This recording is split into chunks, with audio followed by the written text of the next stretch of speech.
interrupt you, but it's 8 o'clock right on the dot. So. All right. Gotcha.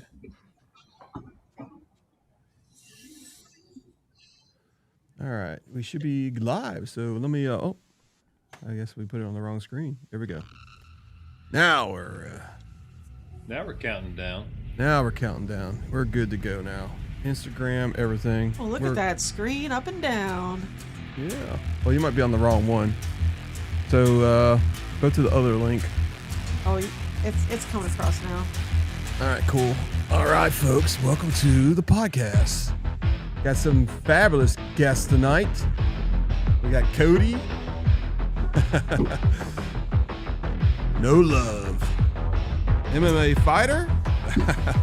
He's got a whole clothing line. We got to check that out tonight. Angelo from TNA. And we got Alex from Lawless Garage.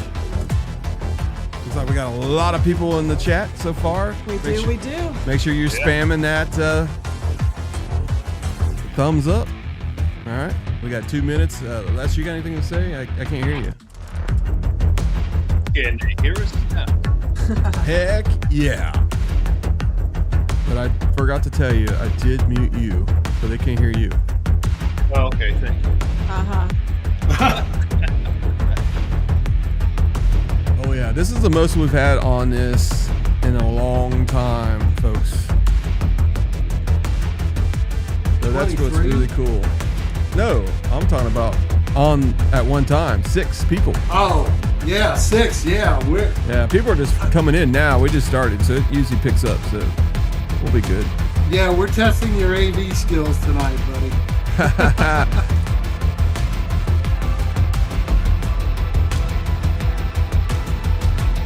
11, 10, 9, and 6. I was counting up. I was backwards. Just kidding. 2, 1, 0. All right, folks. All right, we got to go with our members first. Anyway, here's our members. Thank you guys for helping us out on YouTube, and it's going to help us out in a lot of things in the future, folks. So we got William, we got Tony, we got Iowa, which is, I think, your friend in Iowa. It's Donna. Donna, yeah. yes. She's in the comments as well. And Riding Fish is in the comments. Thank you, Riding Fish. You're the one that is responsible for all of this. Will's Divided, Poppy's Adventure, Bob Cole, Gator Mike, and the Mix Boy, and R Indian Adventures, and Tim Arnold, Wind Therapy Addict, and Kevin is brand new to the supporter role. So thank you. I really appreciate that, guys. All right, so let's go to the next screen. In the calendar, as you guys know, this Friday, January 30th, we have a pop-up live, which is not pop-up anymore because everybody knows it's scheduled. Anyway, we got Christine Kramer and Calvin Kramer. He is a Indian motorcycle ambassador, so yes. And we got the Creative Cruiser on February 3rd at 8 p.m. And then February 10th, at 8 p.m., we have Jason from Brave Wolf Customs. And then February 17th is still open. I know I said I had maybe somebody there, but it's open right now. We are looking for a guest, and then more info coming in for end of February and March. And then February 24th, we have at 8 p.m., probably our largest podcast we're ever going to have, Mike Kennedy, the CEO of Indian Motorcycle. And if you haven't already heard, go to our Facebook. There's a couple links there for vendors and for viewers. They have separate questions, and make sure you do the right one. So if you're a viewer and you're not making aftermarket parts or a dealer and that kind of stuff, then make sure you're doing the viewer submitted questions. And then we're going to, kind of summarize them. And if it's like a question that is all by itself and nobody else has asked, we're going to say, hey, guess what? Max asked this question and that kind of stuff. But if it's a bunch of people that kind of say the same thing, we're just going to summarize that. Anyway, let's go to the next one. We got our friends, and we're going to pop up some cameras here too, by the way. Here we go. So the next screen here, folks, as you can see, our friends, most of them are actually, a couple of them are here right now, Lawless Garage, and we got TNA, all right, Customs. Yeah. And then we got Cody right there in the corner there. If you guys can look at this, go check them out. These guys help us out a lot with guests, and it just keeps on, it keeps on spreading. Every time we do a podcast, we get like another link here, another link there, or somebody that would be interested on the podcast. So we got a lot of interest of being on here, which is really good. We got 44 people and we got 9 likes. So what's going on there, folks? Let's get them likes going. All right. So we got one person watching on Instagram. So it is on Instagram tonight. So let's go to the main screen, and you guys know how it goes. We just ask a couple questions, and then it just goes off the rails. So let's go. It goes off the rails. All Pretty accurate. All right, Cody, how's it going, man? Welcome to the podcast. You got It's going great. You got some friends here. Yeah, I got a lot of friends, man. It's great. And hopefully some new friends. Oh You know, yeah. to have in life, and yeah, things are good. You know, I just had a daughter 3 weeks ago. I'm in fight camp for UFC 326, so I'm redlining. I'm redlining everything I do in life. So it's fun. A lot of stuff going on, but I'm happy to be here and talk. Yeah, about I'm work. glad you could join. Yeah, you're getting ready for a fight, right? Yes, I'm heavy. I'm heavy in the camp right now. This is probably like the hardest week of camp, the heaviest. So it's, you know, usually you do training camp starts out, and obviously, you know, it's mixed martial arts. So you have to do the boxing, the wrestling, the kickboxing, the grappling, the conditioning, the weight the weight management. So you know, I'm my 3rd week into an 8-week fight camp. I usually do 8 weeks. Constantly always training, you know, the life as a martial artist. You're always in the gym. You're always, you know, working on your skills, you know, perfecting them, new techniques. But in fight camp is where you really sharpen your sword as far as, hey, I'm getting ready for this opponent. I'm fighting a guy from China that has 40 fights. You know, he's a tough individual. You know, they're trying to build that region of Asia with their fighters. So they paired us up. He's more of a striker, kind of takes one to give one. So for me, I love those kind of fights. Those would get me motivated, you know. And you know, he's fighting. I'm a former world champion, so this is a huge opportunity for him. First time fighting in the States. You know, he's trying to make a name off him, you know, for himself, and I'm trying to keep my legacy alive.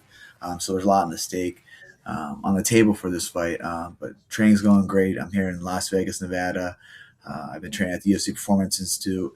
I incorporated a new boxing coach from Australia that's been here as his own gym. So we've been really crafting my skills, my striking skills. And then my wrestling coach just moved back from Japan.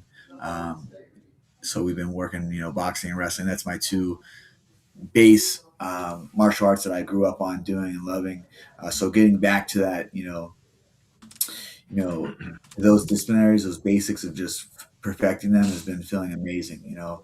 So like I said, this is the toughest week, I would say, of camp. So you kind of like go up, and then, you know, deload week next week, and then you ramp up the last 4 weeks, and you start tailoring down. Obviously, when you start cutting a little bit more weight, you know, your weight drops. The intensity still stays, you know, really high, but the duration of your practices and your training sessions have to kind of be at like a 45-minute, you know, because the fight's 15 minutes, but you got to constantly prepare and get your body ready for, you know, 15 minutes of high action pace and whatever this guy's willing to throw at you. Wow. And you're doing that with a newborn in the house. Congratulations. Yeah, newborn. Yeah. You have my utmost respect. Yeah, it's pretty crazy. You know, I've done this before.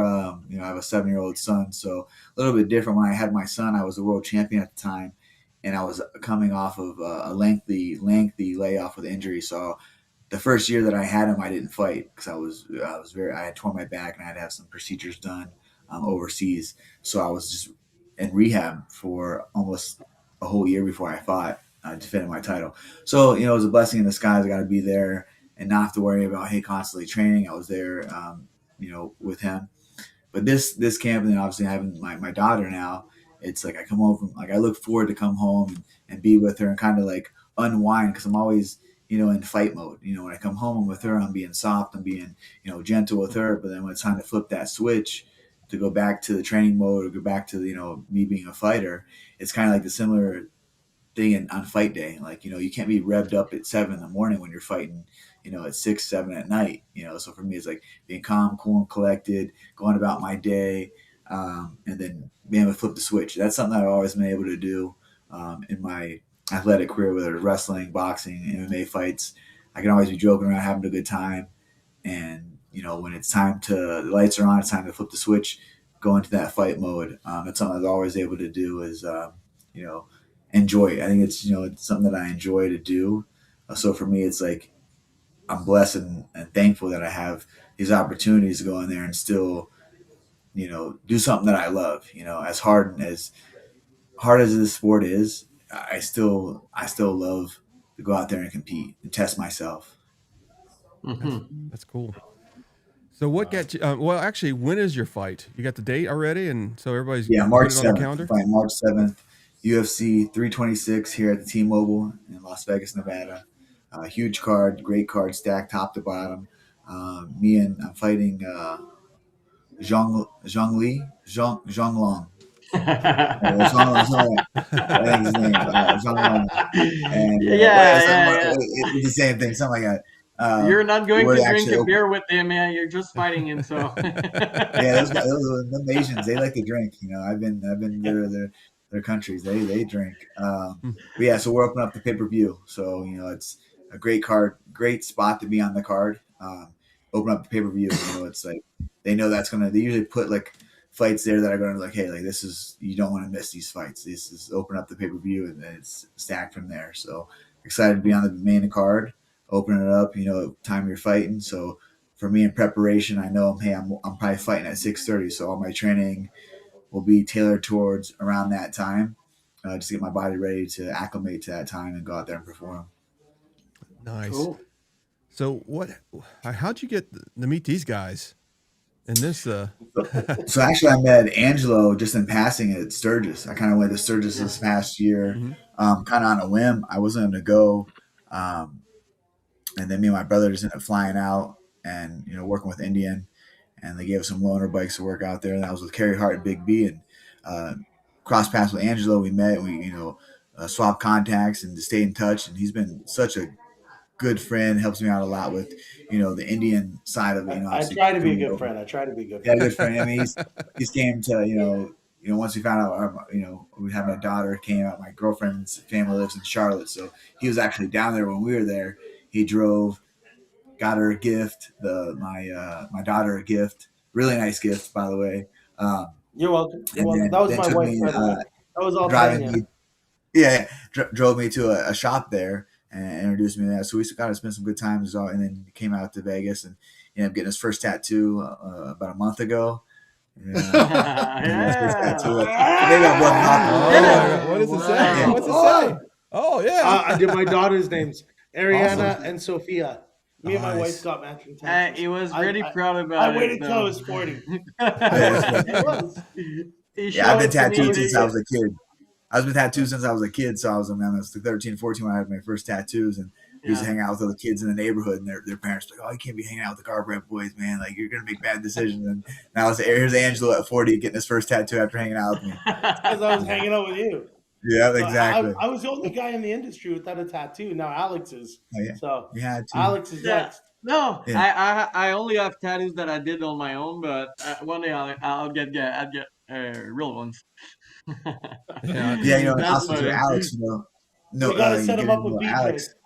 Yeah, getting to know Alex was, reached out with some parts and kind of made that connection there. So we'd always send out the parts, and super thankful for being able to put some, top parts on my bike. And that's something that I always liked to do, the comfortability, and then just helping out like on any questions I have, coming from like trying to build this Indian. We've got a Sport Chief RT that we're building up that Indian gave me to build up. So I was, hey, it'd be great to have this opportunity to build it up. So, using a lot of his parts and getting stuff on there. So collaboration with him. Is that really your bike that's behind Angelo now? I think so. Didn't you say you were sending that to me, Angelo? Yeah, maybe. I don't know. It depends if I ever get it back together. I was going to take your bike in LA the other day. I saw it there. It was nice and pretty, but I couldn't find the good, man. Lighting, everything, man. Your ambience is great, man. I'm in the corner of my, my office was behind me, but and then obviously that turned into a nursery. So it's got pink shit all over. I'm not going in there with the boys. I was going to go. There's a little stand there. I'm like, I'm not going in and taking this pink room. You let your feminine side out. Put a chandelier up for my daughter. It's super gross. I'm staying in the hallway. Yeah, it's funny how that repurposing works. Right? Yeah. Oh gosh, yeah. I said whatever. She's like, it's funny because my garage is full of bikes, and slowly started to move my vehicles out.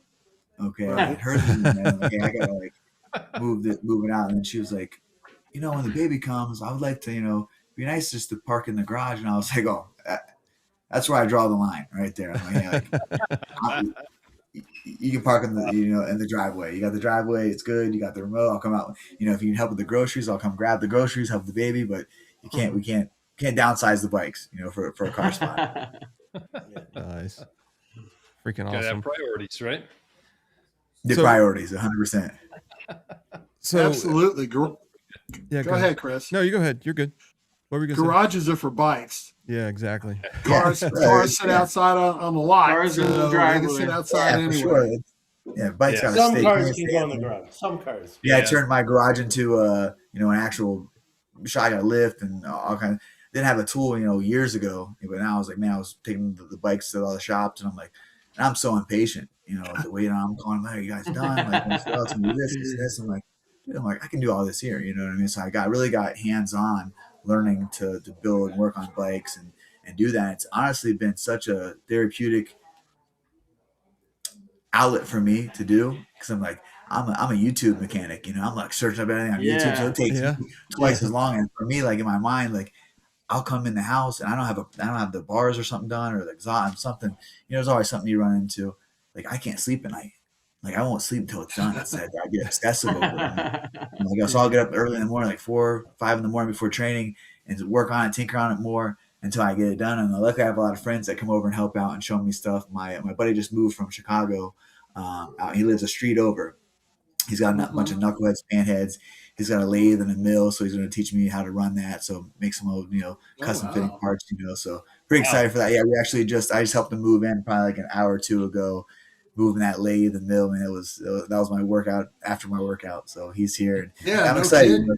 to learn very cool, though. to learn to build and use that, and just for fun. It's like I like you guys. It's you guys be in the garage for hours, and it's like, holy crap, I'm in here for 6 hours. Like I didn't even have a lift or nothing. I was in a Harbor Freight, just jack. No, man, I can't do I this. polish. Yeah. Yeah, I polish. I leave that handlebar stuff to Chris and Les. They do all that kind of hands-on stuff. Yeah. So you guys know. Yeah. Not Oh, me. yeah. Hey, Cody, we have a person on here, Jason Christensen. He said, hey, Cody, my son is interested in MMA and just got out of the Marine Corps. Is it something you recommend or any advice you might have? Yeah, first and foremost, thank your son for his service. Definitely. Really appreciate that. Yeah, definitely. But definitely, I have a lot of friends that are former military and in the military, and they come home searching for that brotherhood or the camaraderie to find, and a lot of them do go into martial arts for that brotherhood that you have, and it depends on a lot of the martial arts gyms you go to. You got to go in. For me, like I've been all over the world. I've been to so many different gyms, high level gyms that were in barns, in basement, everywhere, wherever I could train at and get the best training, I went to. So for me, the first thing is try them all out.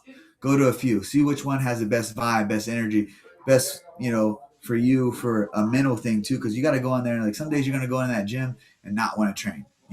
It's relies on a lot of your teammates, your coaches to make it fun and enjoyable for you. Hey, like sometimes you might not progress like you think you should, and learning these martial arts. So for me, I always think it's a marathon, not a sprint. So whatever he gets into, whatever martial arts he gets into, just know it's a lifelong, it's a lifestyle, So go in there and check them out. But I think that would be great for him to go in there and learn self-defense and learn, an outlets of, whatever he went through over there overseas and whatever he's looking for. I think it'd be really beneficial for him, not only physically, but mentally too, to get into a martial arts and do that. Nice. That's awesome. Hey, thank you for that. Yeah. Yeah. There's another question on here from Riding Fish. He wanted to know if there's something in your contract that says you can't ride bikes while training. Dude, it's so funny. I ride my bikes to the TI, and I'll be doing some, like UFC performances too. It's in Vegas as the first one where we train at for all the UFC fighters. And I'll ride the bikes, and I always set off the car alarms, and I'll do like the gnarliest burnouts in the parking lot. and Dr. Duncan is like, oversees everything. He's a great guy from the UK. He comes out, he's like, why's your damn bike gotta be so loud? Setting off the car alarms. I'm like, oh man. So like they love it. They're like, oh man, you ride, how many bikes do you have? Because I'm always riding different bikes. Usually I train a couple times a day, so I ride my bikes. I'll ride one there, come home, eat, Another relax a little bit, one. ride one back. So I'm like constantly having switching out bikes, and the securities are like, I have the helmets on. I'm like, guys, how many other people ride bikes here? Like, you guys gotta like, I'm at the gate. My fingerprint, usually have a fingerprint, gets you in. My fingerprint doesn't work, so I'm like, I don't know. So I'm waiting at the gate. I'm hitting the button, let in. I'm like, you guys know it's me. Like, but no, there's no contract that says that we can or can't ride a bike. It's kind of at our discretion. I know a lot of NFL or other, professional athletes have it in their contract that they're not allowed to. But Harley used to sponsor the UFC. So Right. Yeah. we were Yeah. Right. won the Ultimate Fighter. They gave bikes to the champion. Like my friend won Ultimate Fighter. I forget what season that was, and they gave him a breakout. And he never ridden a bike in his life, and they took him to the course and everything, and he had it for a while, and ended up selling it, and then during COVID selling it, and investing that money into his own martial arts academy, and it's blowing up. I'm super happy for him. But so he used to, and I was sponsored by Harley back in the day, but they don't do shit anymore. I mean, it's not like when I was getting, I'm Indian true and true, because this, not because they're giving me free bikes, but man, they understand, like, hey, I enjoy riding. You know what I mean? Like, Yeah. even I was getting ready to buy a Harley a few years ago and reach out to whoever was the marketer for the Harley. He's like, oh yeah, I'm sure you can go down to the dealership and they'll give you a good discount or whatever. And I was like, yeah, right. These dealers aren't doing shit for that. But Indian's been great. Obviously working with the Ford series and getting paired up with Kraus as well. Like, I love Sasha and the guys. Like, he's got a phenomenal team that I work with, and getting that bike from him. And then obviously, Taylor from Indian letting me, do the Sport Chief RT build on my own. Like, I think that'd be something cool. Cause I've been doing a lot of FXRs. I've been doing a lot of FXRs. So those are pretty basic, builds, as far as like the wiring, and I can do a lot of this. I've done everything but a new motor, been in the motor. So done everything else besides that. So like I said, I've been learning a lot. It takes a lot of time for me to do, but it's fun. It's fun in between fights, and I just enjoy it. I do enjoy it. So there's no contract that says we can't ride. Like I said, I ride every day. I'm like the only one out here that's 112-degree heat that's riding. Like, I don't see anybody else riding. Everyone's like, you're too crazy. I'm like, that's the best time I ride. Yeah. Oh yeah. That's crazy. Wait a minute. They call you a chicken because you're the one. All you guys fight for a living. You guys shouldn't be scared of anything. Ooh, man, I'm scared. Ride a bike, that should be easy. Right. Yeah. Right. Yeah. Man. Well, hey, All right. Jason Christensen says you should come with us on the Legends ride, on Fish's ride. What about that? Yeah. I think we've already got him convinced for that one. Good. Yeah. That's what I told Forget my where girl we're this meeting, week. but we're gonna meet somewhere. Yeah. I want to As go long on. as there's no fight. Yeah. Yeah. That's what I said to my girl, and then other like shows that I want to go to. As long as there's no fight that interferes with training, then I can go. And I've been wanting to go on like a cross country, like go out and just do some like grimy biker shit, just camp out, do all, maybe not camp out. I'm more of a Like camper. hotels. Oh, you said it now. You're going to have to do it. I flew to Sturgis this year, so Camp I out in the hotel. You this going year to I went Sturgis? right up to Sturgis, right up from Vegas to Sturgis. Got a few friends that did that last year. So yeah, just go on some more trips, enjoy it, and just taking the scenery, do all that. Put the miles down, right? What they say, the best thing they put on a bike is not parts and stuff. It's miles. Mm-hmm. Yeah, absolutely. Moto Kyle That's what they says say. has a question also. Cody, seems like our Forge bike is everywhere at all the events. Have you had time to ride it much? Man, that is a great question. It's like if you have a split custody with a kid. It's like you take it from you for a certain time, then you want it back. You just dying to get it back. No, man, I think I had like a little over 1,000 miles on that bike, because it was at Sturgis for a while. Then transportation there really jacked up the bike. Crowds had to go and redo the suspension. They scuffed up the bags. They got some scratches on the tanks. things like that. And then obviously they took it to this past weekend to LA. But yeah, Sturgis, it was probably 2 months I didn't have that bike until I got back. Mhm. Yeah, So same for me. yeah, I was Sounds- like, oh, Yeah, sounds Alex like knows right. all about the scratches. Go ahead. oh Liz. yeah. I Yes. came back. I'm like, man, they scratched my bags up. I mean, Yeah, I think my after, bike was terrible also, and then my season is fucking short here, and then it came back like in September, and I put it in the shed like in October, I think. So I had a month. My bike. yeah, that's not fun. So yeah, Billy said they're supposed to be back any day now. So I'm just kind of waiting on the delivery, because I mean I truly do love riding that bike. It's just super torquey, and it just sounds good. It's fun to ride. It's it's lifted 4 inches in the rear, so it's like I'm on my tiptoes. I hope I don't come to stop that. People are like, oh, you can't touch it, but it's a canyon carver, and it's definitely, man, one of my more enjoyable bikes to ride. That's what you got in the rear. That one there. Oh Yeah. yeah, Oh wow. that's some fancy shit. They got the Nice. all-ins in the back. Yeah, it's 4 inches Like- taller too. I don't know if I'm gonna be able to touch the ground anymore. I'm on my tiptoes, man. Like I try to lean the bike to one side just when I come to the Yeah. stoplight, so no one's like, "Oh, look, you can't touch the bike." But Yeah, it's a exactly. fun bike. They did a really good job on that build. They really have.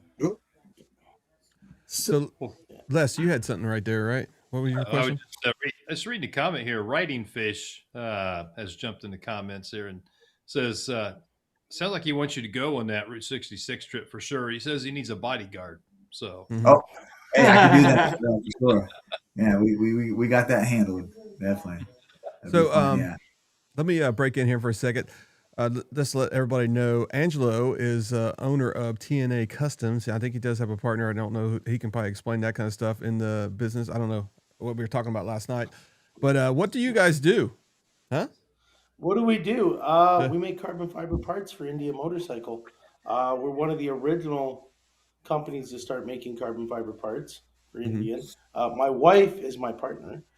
She's Okay, cool. she's inside with the kids right now. But Tanya does all the behind the scenes stuff while I get to do all this fun stuff. But yeah, we've developed basically for every model, we've developed a line of carbon fiber for it. We got the new Chieftain here in the background that we're just getting wrapped up for Daytona. There's some new parts coming out for that we should have them on the bike hopefully by the end of next week. But yeah, I bought an Indian in 2020, and there was basically no aftermarket whatsoever. There was ape hangers and slip-on exhaust. Yeah. 2021, I ordered a set of B bars from Alex at Lawless. I didn't even know who he was, but he was the only guy with something aside from those big meat hook things that everybody uses. The end of 2021, I bought a carbon fiber fender, and I wasn't too happy with it, so we decided to start making our own. We made a fender and a couple parts for my personal bike, and then it just turned into something else, and we've kept growing. I think I want to say we're one of the premier carbon fiber brands out there right now. Pretty much, I know these two guys are running my carbon on their bikes right now as well. Yeah. So And yeah, So, Angelo, can you go a little more in depth about carbon? Because there's a lot of misconceptions out there. A lot of people think it's fragile, that it'll break on you, and then you're stuck with a broken fender and everything. And we have a good story about it being not so fragile. not so fragile at all. So carbon, there's different types of carbon fibers. Okay, so there's a wet layup carbon, which is super flimsy. It's not structural.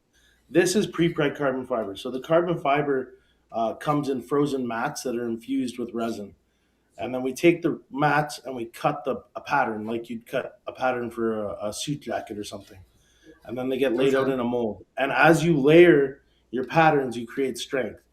2 to 3 layers of carbon fiber, so like 3 millimeters of carbon fiber is equivalent to the strength of 3/8 of an inch aluminum. So it's super strong. Mike Zapania, the owner of Ride Culture, got T-boned, and his front forks broke, but his front fender did not. Alex has a great story about carbon fiber. Alex, why did you tell them that story?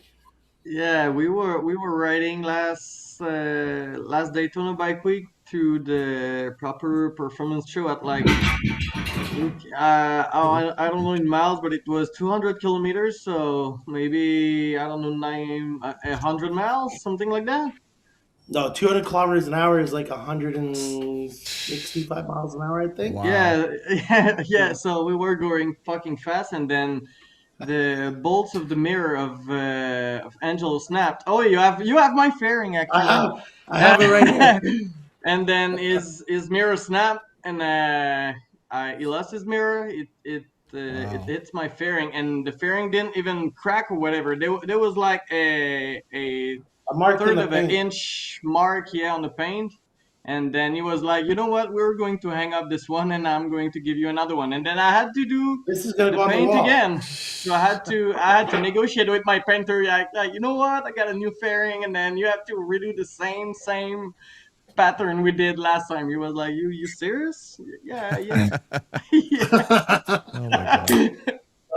It's Yeah, the stuff that we use is really really strong. Like it's the same carbon it fiber is. used in the Ford GT supercar.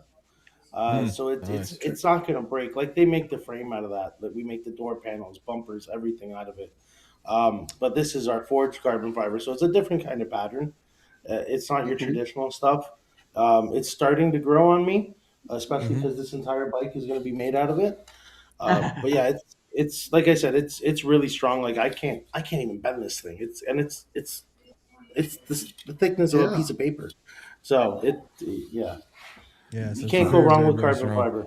Very strong. Well, the reason I was asking is because we've had some people asking who is Angel and who is Alex, and I was like, okay, now Alex, it's your turn. Yeah, okay. So that backstory. So yeah, it's me and Manuel here at Lawless Garage. We're really a small team. It started as a hobby when we were both working in an Indian motorcycle dealership. I was a heavy equipment operator in the construction. Pandemic hit, and then I had to find a job to put some food on my table. So one of my friend had a dealer and asked me to sell some bike, and I was a salesman when I was younger. So I decided to go, and then just realizing there was a lack of aftermarket parts back in 2020. So we just started to mock up some things on the bike in the dealership when we had some spare time and all. And then Manuel was the director over there at the dealership, and we were knowing each other since we are teenagers, but we weren't like best friend and whatsoever. That's not like the cutest story ever, but yes, I have some abilities and skills that he doesn't, and he has some abilities and skills that I don't. So we just decided to team up together to start Lawless Garage. And then what started as a hobby, like I said, quickly became like our full-time job. So I was out for 2 years. I was working on construction in the day and going to the shop in the night just to do some all the orders. Manuel was assembling during the days and all that stuff. And then after that we just started to pay ourselves, and then we're here today. Yeah. So now we're living from that. I'm not saying we're living as good as we were, but we're trusting the process, and then it's a hell of a life, and I like it. I love it also.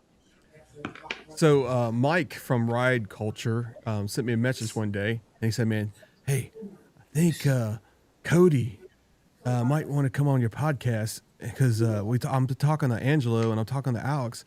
Well, actually, Alex wasn't involved yet, and I said, really? I said, well, I'm going to have them text you and see what we can do to get you on the podcast. At that time, you didn't have a fight yet, Cody, scheduled. Right. Yeah. Right. So, so I said, what about? Because I've always said, hey, what about in February? What about March? And I said, you know what? What about February? I mean, I'm sorry, uh, January 27th, because I gave a deadline, and you agreed, and Angelo agreed, and then Alex got involved, and he came onto the podcast, which you guys are all good friends. So I really appreciate these guys helping us get you on the podcast. So I want Yeah. to make sure they get the recognition that they deserved. I appreciate them guys, and also Mike from Ride Culture, because he's the one that actually started this whole thing.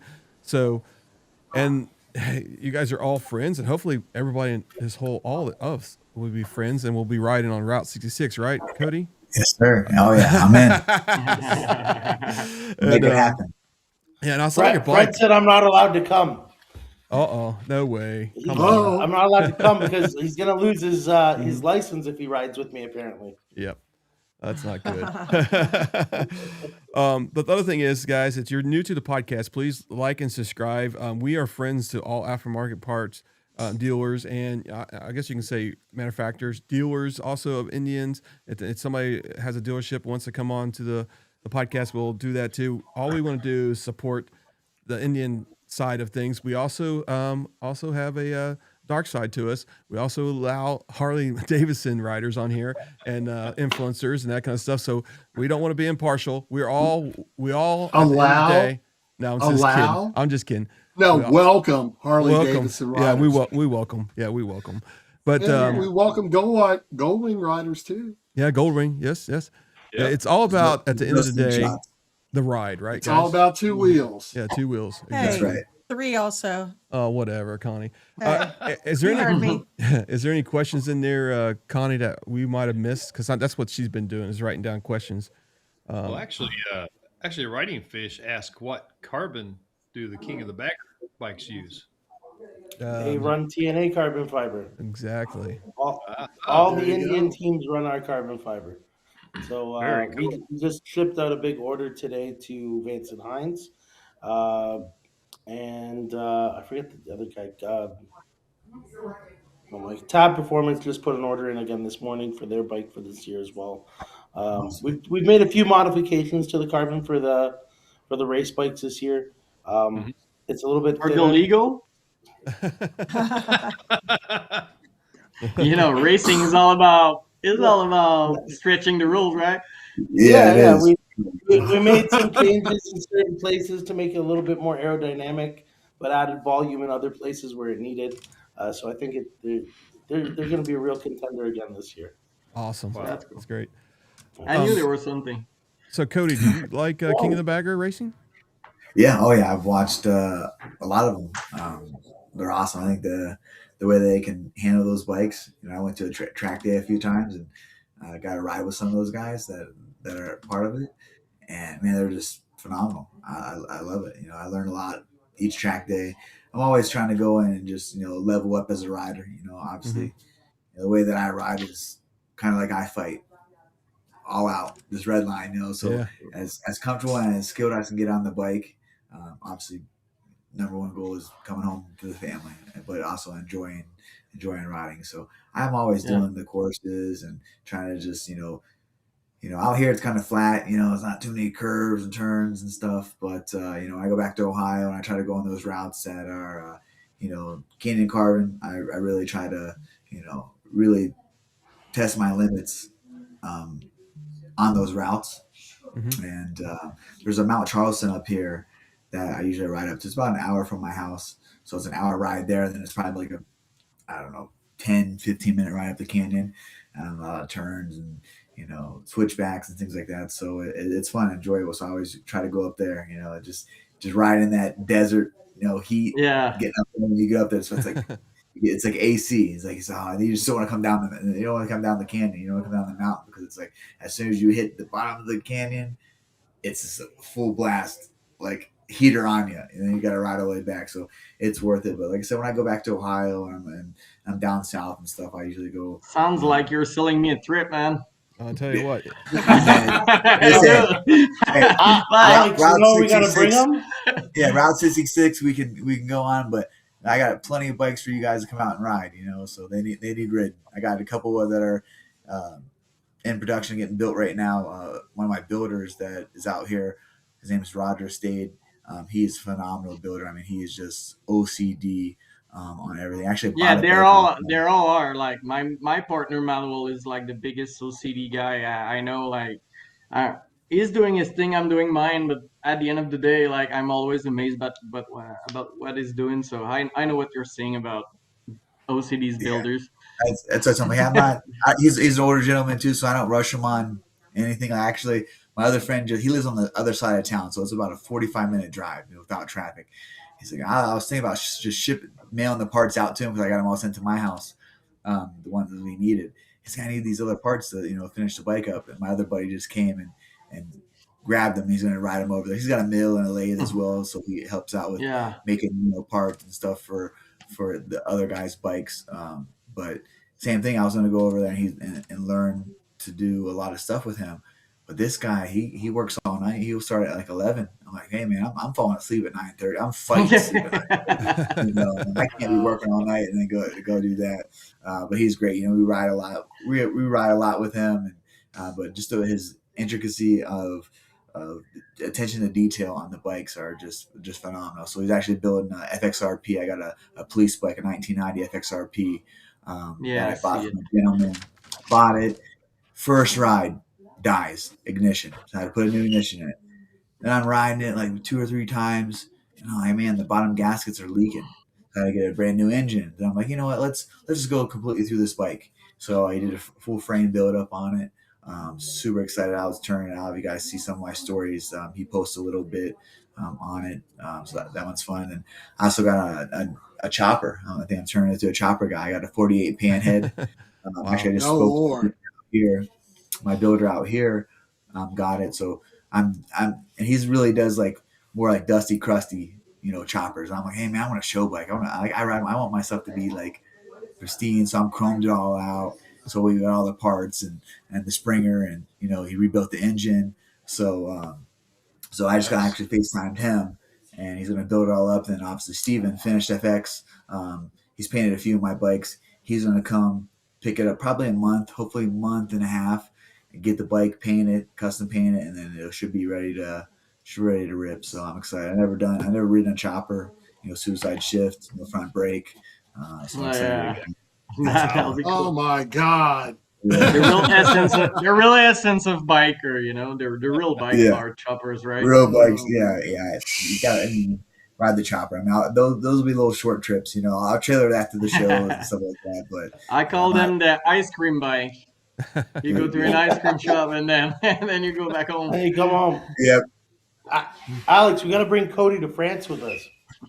Oh yeah. He'll struggle even more than you to understand though. Were we riding Vespas out there or what? No, we ride Indians through the Alps, man. All right, okay, that's all I need. That's all I needed to hear. Yeah, Alex and Manuel and myself, we did 300 miles through the Alps. I remember you telling me that. Oh, wow. What experience that is?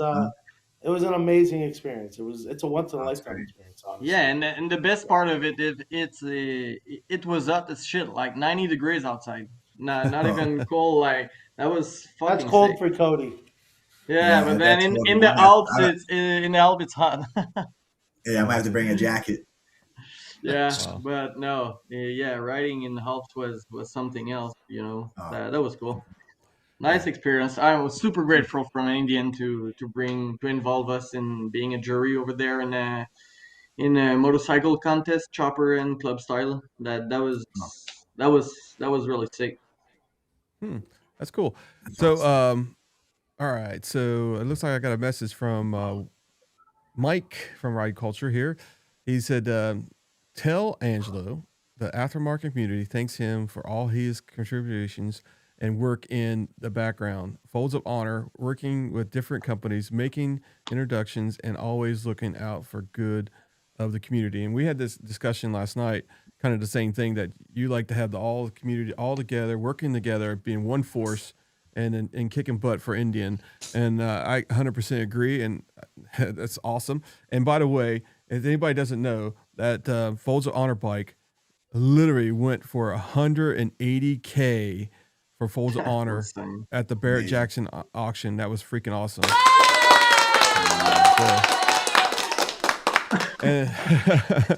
And I'm trying to catch up with the comments here. And the one thing about this podcast, Cody, is we kind of trying to break in as much as we can to kind of support the viewers that watch us and that kind of stuff. That's great. It's freaking awesome. That way if they got a question for you, they can answer it. So if you guys have a question for Cody, make sure you guys put it in the comments with a Q, okay? Because I know he has training, and I know he said he had to leave a little bit early. So make sure you guys get them in now, because time is running out for him. The rest of us will stay on the show and we'll go forward. But Cody will be leaving shortly, so you guys got a few minutes to get some questions. Davidson Audio had a Oh. couple. Yeah, Davison Audio said that Cody. He says, "Why don't you have a Davison Audio on your motorcycle?" Davison Audio. Davison Audio. He's like great. Yeah, I'm using the Cardio. Cardos. The The Cardio. Cardos. Yeah. I mean, maybe we'll throw one of these in these builds. I got a few builds I'm actually building right now. I ended up getting a stunt bike, an FXR stunt bike, so doing the wheelies and the hot dog shit. So, but I have a few bikes that I can put in. That'd be great. That'd be awesome. I have to work something out. BJ showed me your new toy the other day. Oh, yeah, BJ. Yeah, the wheelie machine. I gotta come try that thing out. Yeah. I bought a wheelie machine because I was and I'm like, dude, I can't like in camp. I can't just be like crashing all the time. I had a Honda Grom that I'm learning the wheelies on, and you do them on. And I was finally like, man, I was dumping that thing like all left and right, just breaking shit off it. Like those Groms are they can just take a beating. So I got a wheelie machine out of California to hook it up, and it's so nice. And my buddy that's teaching me, he's really good at stunts as well. His name's Jerem, younger cat. And I go with a guy named that does a lot of filming for movies. Like he's does stunts for Tom Hardy and a lot of the movies like Venom and stuff. Tony Cavaja. He's out here, and I went to a lot a few times with him. And it's like these guys are doing the craziest, gnarliest, stoppies and no hand stop, like crazy. So I learned, but I'm like, I crashed a few times. I'm like, man, I can't do this. So I come up with elbow pads on, knee pads on. I'm suited and booted when I go out there. Red's fun too, just doing a little wheelie here and there. And, I'm not gonna get too crazy on it, but when I'm in camp, I hook my bike up to the wheelie machine, the ground with the wheelie machine, because I can't. If I loop it or take it down, man, it's concrete as you're older hurts a lot more than when you're younger. I've No kidding. It's unforgiving. I'm like, oh man, we used to crash our bikes for or do that. crazy things as kids, and you get up like, oh man, I'm good. You'd be scraped up all, road rash. Now I'm like, man, I'm limping for weeks. I'm like, oh, my scabs aren't, I'm getting road rash on my legs. I did a wheelie out here one time in front of my house on the Grom, and it was so good. It doesn't look like a good idea. You're like I crashed, and a car was passing by, and it was an older gentleman, and he was like, it just reminded me of my grandfather, like bitching at me for doing something stupid in front of him. He's like, go down the window. He's like, he goes, why the hell would you do that, son? And I was like, I didn't even know what to say. I just picked my bike up. The pegs were broken off. I just limped it back home around the block. I was like, oh man, like right in front of it. Dude, come on. No one ever rides on that street. This guy. Yeah, son. Well, Cody, it doesn't sound like you're too much into the bagger scene, but when you're ready, David Audio says when you get a bagger and need audio, said he's got you. Awesome. Yeah. I got a Road Glide we can put one on. Put something. That'd be great. Actually, that's a great idea. So I've Road ran Glide. Davidson Audio in a few of my builds. And Okay. this bike behind me is getting the newest David Audio system. I should be here any day. So Awesome. that's why it's not so together. But Right. Brandon's I'll reach out to really you on great Instagram product. or something. That'd be great. Yeah. I'll send you his number. I'll send you his number. Okay. Thank you. Yeah, I've right. actually, go ahead. I've heard a few of those. I've heard a few of those systems in person, and Wow. believe me, if you put one on your bike, you won't want any other system on your bike. It is loud. That's what I like to hear. Your neighbors will love it. Your neighbor's neighbor will love it. It's My neighbors love me starting the bikes up, but I did buy a Road Glide that had the saddle speakers. You couldn't tell the difference. You know what I mean? Like, Oh, you will with his. Yeah. Oh, Davidson Audio. I'm Oh, like, yeah. I can't hear it at all. Yeah, he's Remember back in the day when those guys would drive around with the Honda with the subs in the trunk and that's all you could hear? Mhm. That's what your bike's going to sound like when it's done. Oh, wow, awesome. Wow, Yeah, that's crazy. Yeah, it's right. loud as hell. I mean, let's see. Question. I'm updating YouTube channel info. I do. Okay. I do have a question for Cody. I was wondering how Indian approached you, like knowing you're an industry sponsored by Harley Davidson and all. Like, how they get in touch with you? The relationship formed. It's kind of a funny story. my buddy BJ, that's he manages Hart and Huntington, Carrie Hart's tattoo shop.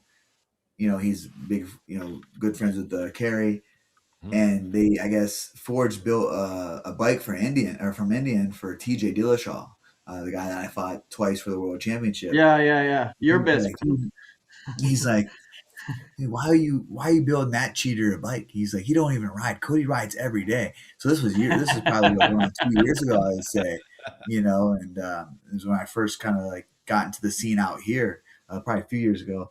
And it kind of just, me and Carrie were, we were friends on social media, always, checking in on him and stuff like that. He was a fan of the fights. Obviously, I'm a fan of what he's done in his career.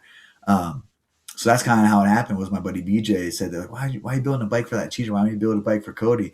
And then I got in touch with Taylor from Indian and got a ride. They gave me like a loaner bike. I had a Challenger for the first time, and I had the Road Glide at the same time. And I was so impressed with the Challenger ride, going back and like getting off that bike and then riding it and trying to compare it. Even more when you have both of them and you can compare, right. Like you said, like it's the models. It's amazing. Yeah, for sure. It was real stock. I have the CVO, so the Challenger stock had Carrie's pipe on it and some bars, but I was just so impressed with how it handled, the way it felt lighter, didn't feel bottom heavy at all. And I was like, all my guys were, friends were giving me shit for being on Indian. And I'm like, hey, I'm telling you what, this bike performs, the Cub guys were, like, hey, you don't be riding those Indians. And then now I ride my, Chieftain out a lot, when we go on these rides. And, I'm smoking these cats. Like, they can't keep up. Like, it's just, I'm like, yeah, there's nothing even, I don't think there's any engine performance on that bike. I mean, obviously, from maybe them deleting the governor, but we got cams and big bore kit. We got sent out and just waiting on Angelo to get the tuner off so we can really rip and do some things. But once I get that back from Daytona, I got to take it again for Daytona, which I'm okay with because I'll be fighting anyways during the same week, which I unfortunately won't be able to go there to the bike week. But yeah, so that's kind of how we can do. After Daytona, we can take it up to North Carolina and get the boys to yes. So that's we'll work that out after. That'd be perfect. Yeah. Then I'll fly there and we can ride and do the tail of the dragon, do all that. Yeah, we'll have some fun. Alex, you're gonna have to leave your bike in Florida with me. Yeah, whatever. It's going still to be the hot season here, so whatever. Yeah, I was gonna tell you, if you're ever in Ohio, it sounds like you're there a lot, and we're just down in Cincinnati, and there's some nice freaking roads in Kentucky. I mean, all over the place. Yeah, exactly. I have a few friends that live in West Virginia that usually ride up as well. So I'll get a couple of guys. My brother's a big ride. Both my brothers and stepdad, big riders as well. My brother rides. My older brother, he rides. I fought in Atlanta, and he rode his bike all the way down to Atlanta for my fight. Oh my God. That's taking your life in your hands driving through Atlanta traffic. Good God. Oh man, yeah, I was like, heck yeah, he loves it. He loves riding. He's been on some longer trips, so I'm kind of jealous of that he's able to do that. But yeah, I mean, we get a nice group and come down. I'm gonna probably come after my son turns 8 right after the week after my fight. So it'll be him, and then I usually go after my fight because I don't have anything to worry about. I can eat the bad food. I can do, I don't have to train as much. So I usually come home. That'd be great. We can set something up where we, come down and meet you guys and go on a good ride. Maybe do a podcast live too, or whatever you guys want. Yeah, that would be good. That'd be awesome. Oh, that would be cool. Yeah. Yep. So Definitely. you said you keep on talking. How many bikes do you really have? Because you keep on telling us you got a couple on being built. I mean, you got like a lot of bikes. When did you start riding, man? I started riding. So my uncles and when they ran out of prison, they were incarcerated, and my father was incarcerated as well. Uh-huh. But I remember growing up, and when my father was out of prison, he got his arm blew off when he was younger. So my uncle would switch his throttle to the left side. Okay. So he'd be ripping on these Harleys, riding wheelies. Like he was, man, just a crazy, crazy guy. Uh-huh. And my uncle was in and out of prison as well, and they all had bikes. I was like, man, it was just kind of like biker scene, like at Harleys growing up. Like, oh, these guys are cool. These guys are cool. Like not knowing, like, man, like crazy, So I remember my father always just ripping up on, he had a Harley and just riding wheelies with one arm, So kind of like always was in the scene. Like we'd always sit on the bikes and hear him, Then my other uncle, my mother's brother, had like a street bike, and my brother got a street bike, and I'd always steal that, in like 2007, 2008, I'd go ride it, when he was away at college. And so then I got my own bike. I think about 2009 or 10, I got a bike. So I started riding right around then. I had a Sportster, a little 48. I was constantly had that thing pinned out as much as it could go. You give it everything. Everyone starts on a Sportster, but then I was like, man, when I get a bike again, like I'm gonna get back. I'm gonna get it. So then I got a Street Glide. Actually through the UFC. It's a funny story.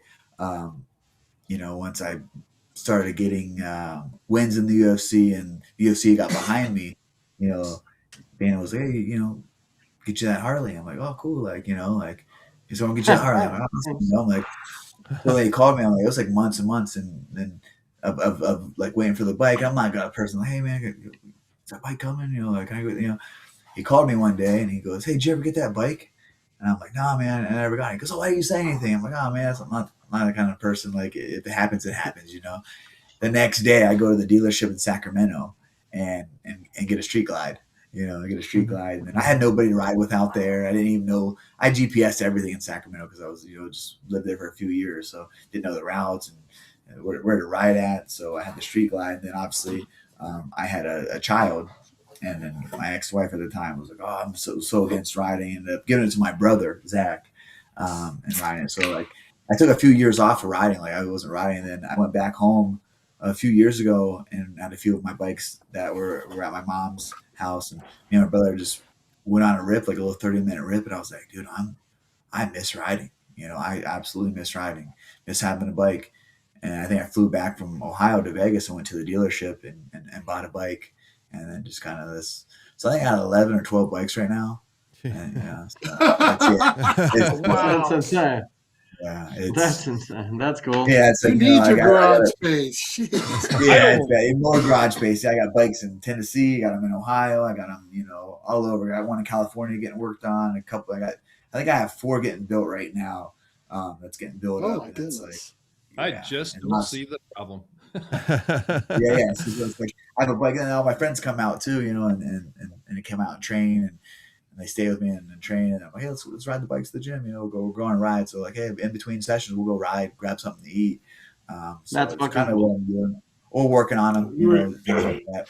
My buddy has a shop too called V Twin Works. So they have like a lot. And that's what the stunt rider's at. So he does a lot. We go over there and do, stunt riding and stuff, and work on the bikes. And so just learning, man, just getting involved and just getting hands on with it. There was a I question was in from Vegas for ahead. Thanksgiving, Yeah, good. and he was ready to Oh, leave that's Thanksgiving dinner to go ride motorcycles. Yeah. How you like living? When we do this question first, Yeah. Riding Fish says, "Hey, since your fights are so late, sometimes do you take naps before them?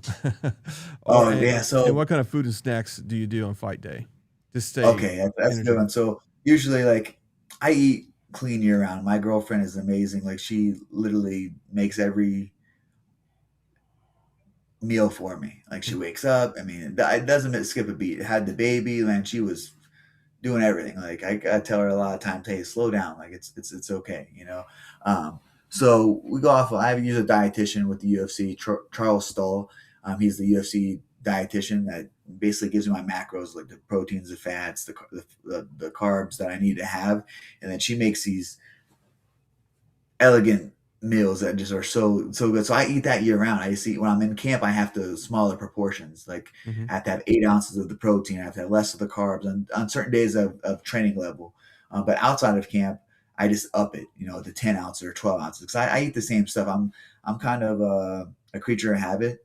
I'm like something that I like. I can just eat it nonstop. So she's good with rotation of different, cuisines that she tries and does, and she's always on Pinterest finding new recipes. I want to try this. So actually, it's great. So for that, it's easy. Like I have a fresh cooked meal, a couple meals, anything I need, she does for me. She's phenomenal. But like fight day, and fight week, so we're cutting so much weight that you don't want to eat horrible things before the fight, because your fuel is what you're going to use. So usually like fight morning, I have like a yogurt protein, berries, granola in that. have my coffee, and then it's usually like a heavy carb pasta with some either chicken or steak, and then I snack, and that's my main like lunch. And then if I'm fighting later in the day, then I'll have like kind of a sandwich or something that keeps you kind of just your metabolism going. But you don't want to eat too late, And for me, I'm always at a deficit, so I feel good at a deficit. A lot of people can't train or can't fight on that, so I kind of fight empty stomach, kind of like I use, how I'm always redlining. A lot of people can use more carbs when they're burn fuel. I try to burn into more like the fats and the proteins to give me my energy. So yeah, I definitely do try to nap. Sometimes she lays beside me and I'm, before the fight, and I'm like in my nap, I'm like throwing punches and kicks. She's like, you were just fighting. I'm like, yeah, I'm Oh, wow. kind of tight though, so she might have to wear a mouthpiece or a headgear, in bed. So like I have vivid fight dreams. I'm constantly, like I'm so obsessed with fighting. Like when you have this adversary you're getting ready for, he's constantly in your mind. Like I'm thinking of this guy from China I never really met. When you're He's trying eating, when you're sleeping, whatever you're doing something. Oh, anything. I'll be on the bike sometimes and I'm in my own mind thinking about the fight and like the combos and like the training, like, and I'm like, oh yeah. I'm like, oh yeah, I'm on the bike, like moving my head a little bit. It's almost real to you. But then I'm like, holy shit, like how long did I not know that I was riding for? I was just in my mind, like I missed my exit, or like, like I'm, just riding through the desert aimlessly on a bike. But it's good. Like I just like that. Because when you're on the bike, it's just you, the bike. You got to look out for traffic and all that stuff. So for me, like it calms me down a lot. That's why I truly enjoy riding a lot. Like what's one thing that kind of gets me away, because I'm so in depth with that bike. I'm like, you got to watch. Traffic out here is crazy. A lot of drunk drivers. Always accidents. There's always motorcycle accidents out here, and people driving just horrible. But yeah, for me, it's just something that's fun to do, and I got such a good support system. I'm going through, family, friends, teammates, and and the fight day is awesome. It's one of those things, like getting to the fight is the hardest thing. Getting there healthy and not injured, making weight on, making the weight, and then also people don't understand like the reload. Talking about replenishing, rehydrating, so you're ready and your energy and you're feeling good. Cut 25, 30 pounds over a course of 8 weeks. And usually it's like the last week you're cutting like 15 to 20 pounds. Some fighters fight, cut more. So it's science. You got to like really peak your body. You can feel good 2 weeks before. I've had the best sparring. I felt good, but that doesn't matter. What matters is on fight night. And sometimes I'd wake up on fight night or fight day and be like, man, I do not feel like fighting today. That's one of the worst feelings. But like I talked about earlier in the podcast, it's like flip the switch. It don't matter how you feel. It's what you do. You have a job that you go out there and you do it. So like I said, I have a great support system, throughout, friends, family, teammates.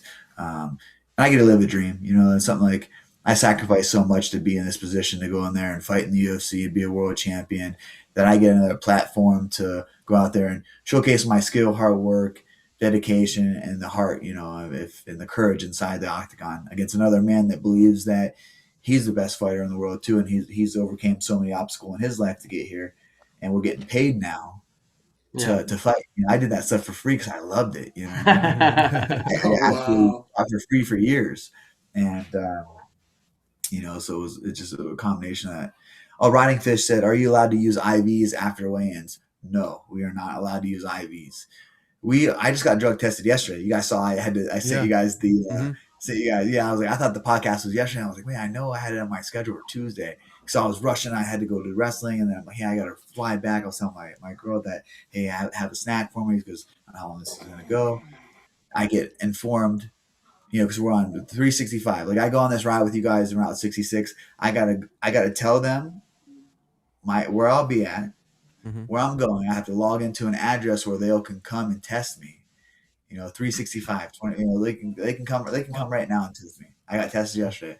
Wow. So I yesterday it was just a urine sample. Usually I do urine and blood, yeah, so no IVs. They don't allow us doing IVs. Even if we get sick, like we're not allowed to go and get IVs. Like it is the list that's prohibited for us to take and do is and it's always changing. So you always have to be on the database going like, hey, can I take this supplement? Is this a third party tested supplement? Is it, is it going to pop on a test? Like, and knock on wood, I've never even flirted with the line of anything being tainted. I always check my supplements that I use.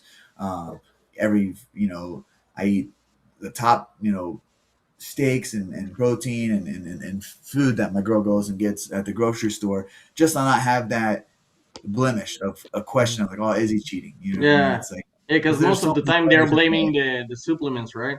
Oh, supplements, or oh, hey, it was the food, Yeah. but there's so many, it's like, what are you willing to do? What are you willing to do to win? At this point, anyone, people want to win, so they're going to find ways to flirt with that, push the envelope of cheating. What's going to give them a better percent of it? If they can take this little supplement, it's not going to go under the radar and not get tested.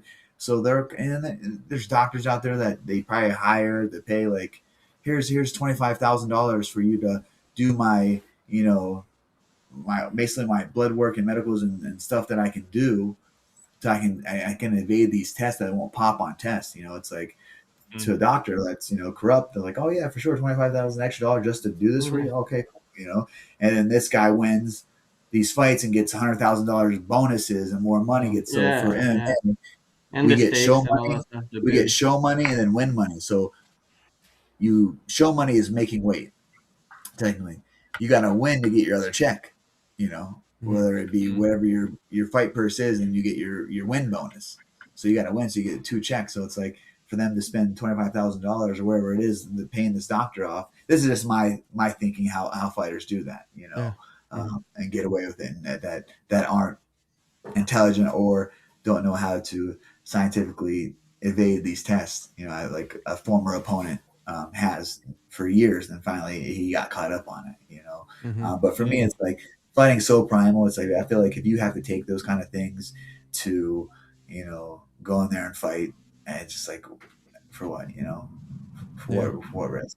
I think what levels the playing field is that, hey, we contracted, like, hey, you're able to take testosterone or peptides or anything you want, you're able to. You don't have to, but you're able to. You're just letting it's like, because you're never gonna catch everyone that's cheating. There's so many fighters from all over the world that are cheating. You think they're testing guys in Brazil and Russia like they test the guys here in Vegas? Like, we're a portal. No. Where the fights are here, all the fighters are here, so all the drug testing agents, it's easy. They go to the UFC Performance Institute where I was training at yesterday. Oh, Cody's here this time, I'm going to test him. Like, I just got done with wrestling and had to literally go do a sample. But they're trying to clean up the sport, but there's just never going to be that fighter that's not going to want to try to cheat to win more money. I mean, it's bottom line. Gotcha. Wow. See, All right. see if there's any more questions here. Let me see. I'm getting your Instagram right now, so let's see if I can get your. Well, wait a minute, Chris. I got a question. Yeah, go ahead. Jason Christensen is asking me something, Cody, you can't do. Says, Max, what are you drinking tonight? I'd like everybody to know that I'm sticking to the beer diet this month. I'm drinking Guinness Foreign Extra Stout. Now, everybody knows that Guinness is the granddaddy of porters and stouts. Yes, and that's good stuff. But where you get extra stout, which is coffee flavored and a little bit bitter, the Foreign Extra Stout is a favorite in the Caribbean and in Africa, and it has a higher alcohol content. You can't get this mostly anywhere in the States anymore. It's kind of hard to find. Wow. I bought some at the Open Gate store in Baltimore, and I found some at Jungle Gym. So if you're in the tri-state area, that's where you can get it. And now, because I talked about drinking, I have to read the disclaimer. Here at Throttle Line, we believe that bottles and throttles do not mix. We promote responsible drinking and spirits and do not condone drinking and riding. Drink While water. we may enjoy a drink or two during the podcast, it's Chris. Yep. Gotcha. I got We Diet do so Coke, safely. man. We do so safely at home with no riding taking place afterwards. Please enjoy responsibly. Follow your local laws and never drink and ride. Ride safe and live free. Thank you, Yeah. Mr. Jason, for asking for that question. I appreciate you. I like to know somebody's caring about me out there. Thank you. Yeah. So, Cody, how much more time you got? I don't want to keep you on Yeah. here. Yeah, I got a few more questions. It's fine. Okay. One of the questions I was going to ask actually was, what did you think about the new ownership and the transaction with Indian? Do you have any ideas on that? Yeah, actually, I was speaking with Angelo. I think that's when it kind of first. I think he came out to Vegas right when they did the standalone, and I was kind of asking him, what he thought about it. I think it's great overall. Get away standalone. I think they can do a lot more things that they couldn't do with Polaris. It will take some time, but I'm excited to see the future of Indian. Awesome. Well, we're allowed to do burnouts now on camera. Oh yeah. They told us that in LA. I got excited. Right. Yeah. I remember I go out to Sturgis and I had shorts on, and they're like, "Oh, you got to put pants on." This guy was he was a great gentleman. He's like, "I got some pants for you," because we there's no Ubers in Sturgis, so I'm like, it was our first time there, so we're trying to get the layout. This guy gave me a size 38 pant. I'm like, dude, I think it'd be more hazardous for me to try to put these pants on, man. I'm like, hey, I'll run back to the Airbnb, grab some pants. And the same thing with the Ford series. We're in Vegas, and we're at Lake Mead, and it is 110, 112. They made us put full jacket on, gloves, boots, we had to wear ride boots, and we could not have our visors up. And I'm like, man, I was out there, super thankful, grateful. I just got this beautiful bike from Kraus with an Indian. I'm like, man, I literally just fought. So I just literally flew back from Atlanta like 2 days before. And I'm like, man, I'm Kraus was out there, Twitch, and we were just burning up. We couldn't do it. And then I had to go back later for another company, a hot bike magazine tour to the same spot. And I'm like, and I flew out the next day. I had to fly to Ohio the next day. And I was like, man, it was the same thing. Jacket, man, because Indian, they couldn't do that. So hopefully they'll be a little less loose with restrictions of that. Mm-hmm. Does anybody know what Bob Cole's? I had so many questions going through here. I guess he had a question. I want to make sure his is answered. Let me see. Connie, you got anything? I can't see his because you didn't put me on all the platforms. I think he's on. He's on the YouTube. What's that? He asks a question about a cheater, if I can find it. I think that's Bob. It's a ways back. If he's still on here, please just go ahead and type your question again, and we'll get that typed. I'm just going through the thing, and I'm looking for his name, but it scrolls so fast sometimes I can't even see it with my bot going in there, so I don't get everybody. That's what, Connie, you're fired. Yay! Promises. You just made her night. Yeah, you did. Are you planning on going to Sturgis this year while we're going through the comments here? Yes. Oh yeah, definitely. I'm not gonna. Hopefully, I don't have to miss another rally. I think that was fun. It was enjoyable. Now I got to lay out and understand what to do. I've never been to Sturgis, so it was great to see. And honestly, it was so surprising seeing so many Indian riders out there. Same for me. The ratio was superior than any other bike we got. Yeah. Sturgis, that was my first. Oh, cool.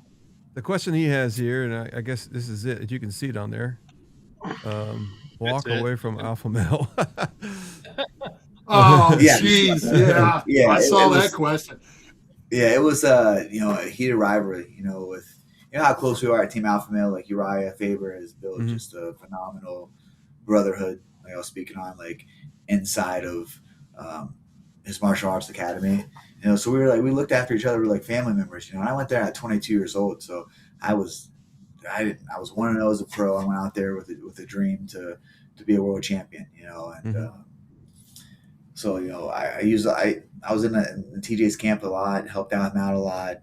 He helped me out a lot. It was a co-op of training and preparing ourselves to fight the best, so yeah, and I already knew what he was doing, what he was on, it was at the end of the day, I got to fight this guy, and I did ask for more invasive testing.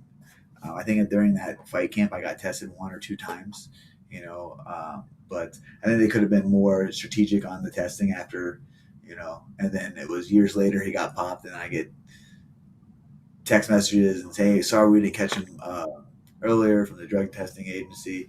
And I was like, yeah, what are you going to do? Cry over spilt milk? It is what it is. My life's good. I'm in the UFC still. I'm still living my dream. He's done. And to this day, you're more relevant than he is. So exactly, you know what I mean? Like, and for me, he has to have an asterisk at his name for the rest of his life. He could have done all these records and been a world champion, but at the end of the day, you got caught cheating. So it's tarnished. For me, I'll always go out there and either come back with my shield or on it. That's kind of how I fight, and I can have honor with that when it's my time to walk away from this fight game. Awesome. Another question is, how many months do you have to wait till you fight again? Man, it's crazy. Like we were just talking about that with a lot of my teammates. My buddy just fought overseas in the Middle East and fought, and then he was already on the flight back, or when I think he was on vacation in Italy, he got a fight already. So I'm like, it is kind of, yeah. Sometimes you can, you can fight, 2 months later after your fight, or it's, for me, it's going to be 9 months, for my last fight. I've been sidelined, over a year. Sometimes I fought every 3-4 months. For me, I like to fight 2 or 3 times this year. I think that'd be great for me. I'm always training, always in the gym. So 2 to 3 times for me would be great. I guess it depends on how much damage you take also. That true. Patty Pimblett isn't going to fight the next week. Dude, yeah, no, gosh, no. He was in a barn fight. I mean, exactly. That takes some time off. But yeah, like I said, like how much damage you take not only in the fight but fight camps. Camps, you're fighting every day, a couple times a day. Like you're getting your body ready for battle. So the injuries that you sustain could only be maybe a shoulder, or a hip, or a knee, but they linger. You know what I mean? It's like, oh, then you're like, man, I'm like after the fight, you're really banged up. And it's not from, a lot of times not from the fight, it's from the camp. So that's why I said earlier in the podcast, it's like, it's such a blessing to get to the fight day at 50, 75%. I don't think anyone there, it's a handful of times that you're 100% healthy going into a fight, because you're constantly, training and sharpening your skills inside that 8-week training camp. So you're training 8 weeks at the highest level, with other UFC fighters that are sharp, that are tough, that are, so you're just, iron sharpen iron, right? So you have to do that and have to prepare for that inside the octagon. So like you take a lot of damage inside those mixed martial arts camps. Now, when does before the fight, is it like the day before that you stop, or when's the training kind of stop? So for me, like my last hard day, I'm talking like pass out, be drug out, almost collapse, is 10 days before the fight. And then I start weaning it down where I still touch the red line where you're getting your heart rate up, but you just touch it. So your body is not, when you go into the fight, you're not gassing, because you're like, oh my gosh, you're not catching, you're able to catch a second wind. So you just touch that red line to where your body is used to performing there, you used to being there, but you don't have to hold it at that longer duration like I spoke about earlier. So about 10 days is my last hard. We do fight simulations. So, I'll have my coach do pad work, hard pad work. Then that might be for 20 seconds or 30 seconds. And then next, the guy comes in and he's sparring me. I got to spar him for however long. Then another guy comes in and he's trying to take me down. I got to fight the takedown, or I got to be in bad position. So it's like chaos, so it's controlled, but it's so taxing. It's so hard because you're going against 5 or 6 different, people inside that 5-minute round. You get a minute off. You have to do it again and again. So that gets you like just your conditioning up, but also the chaos. Like, hey, you might be feeling good and you get hit with the right and you might be off, or the guy takes you down. You got to be in that position to get up. So you have to like really train yourself for like the worst case scenario. So when you're going through that, you don't gas, or you don't blow your load, basically, as they say inside the octagon, that you can keep that pace up for a 15-25 minute duration. Do you think that kind of gets in your head a little bit also, because every day, I guess after training so hard, and it just, you getting lighter and lighter every day, it's like, man, I got to get in there. I got to be ready. Yeah. Fight camp's very stressful. You know what I mean? Like just to stay healthy, but also push yourself to the limits to where you're able to go out there and perform at your best ability, and not let, fatigue makes cowards of us all. Like Yeah. when fatigue sets in, a lot of men crumble. So being able to push yourself past that fatigue state, saying, "Hey, fuck it, I'm in this fight. I don't care what I gotta do to win this fight." So training your body only physically but also mentally is a huge part of the sport. Mentally going through that fire. Gotcha. Well, man, good luck, man. And when is this fight? All right, So we appreciate can you tell guys. everybody. Thanks for having me on. Oh, you're fine. When's the fight again? So we can get March 7th. March 7th. Hey, Les, are we going to be over your house watching this bad boy? Well, we actually might be able to. A buddy of mine actually gets the EST all the time. Let me lower Max.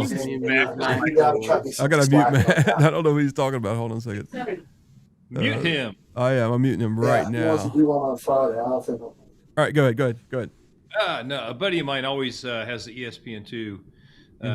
So we go over to his house most of the time and watch all the fights. So we'll definitely be catching you on the tube, man. I appreciate that. Yeah, definitely. Hopefully get a good knockout, and then we're gonna go on some rides together. Hey, no, that sounds great. That'd be great.